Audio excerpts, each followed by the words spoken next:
we got the Pope, and then we got the midterms. Any questions, comments, or concerns before I begin? No. No, those are my two favorite topics, so that's great. All right. 3, 2. Baseball. No, yeah, come on. The Pope was baseball. That was a huge thing. Did you guys, was this just my universe? Yeah, there was false reporting that he was a Cubs fan, and in fact, he's a White Sox fan. From ABC. Yikes.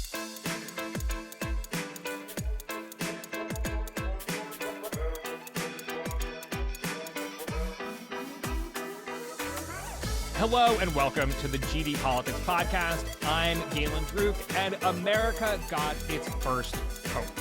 I was actually sitting next to one of about 30 Indiana University study abroad students on my flight back from Madrid on Saturday, and my seatmate told me that her whole dorm was live streaming the smoke from the Sistine Chapel.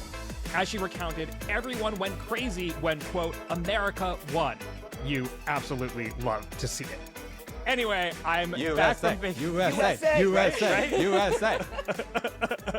Anyway, I'm back from vacation. Thanks for bearing with me, and buckle up because we are back to 2 episodes this week. Today, we're going to talk about the Pope and do our first ever look ahead to the 2026 midterms. And I'm not just interested in the Pope as part of this podcast's religious community revival agenda. I'm kidding here. I'm interested in the Pope because for the first time ever, he's a registered voter in Illinois. So we've got some receipts from his primary voting record, as well as his subtweets on social media.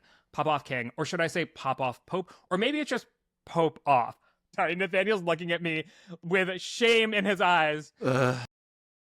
And some big Republican names are sitting out marquee 2026 Senate races. Last week, Georgia Governor Brian Kemp said he's declining to challenge Jon Ossoff, meaning the party is missing out on its strongest recruit for perhaps its strongest pickup prospect. Last month, Chris Sununu also declined to run for New Hampshire's open Senate seat. So how are things shaping up so far for next year's midterms?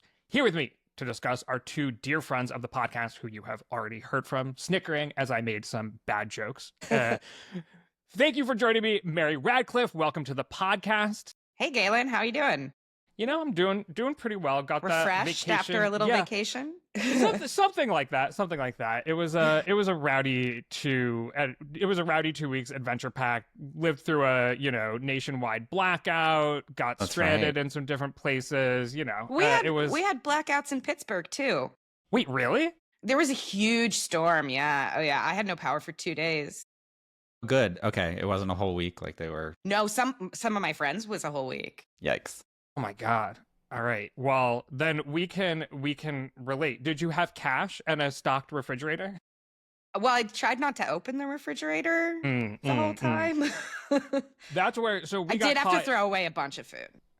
Yeah, we got caught in an Airbnb with pretty much no cash and no food. So, but the power came back on within 12 hours. So it was more a panicking about what could be as opposed to what was.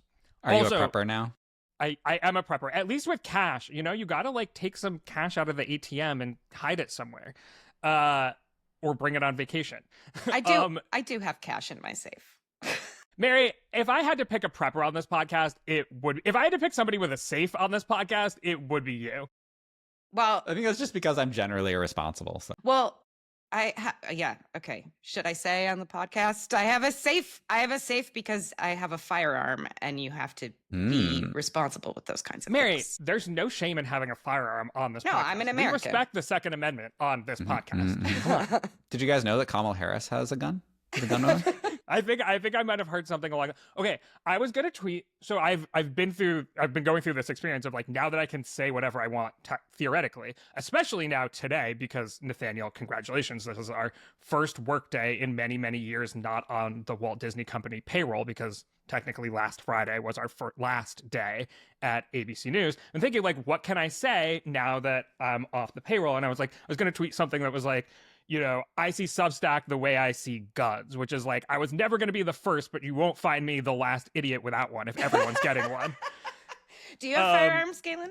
I come from a family that has plenty of firearms, but I don't have one. And I live in New York City where you really can't. I mean, you probably shouldn't, but you also can't have a firearm in most places. I got a Substack. I still don't have my own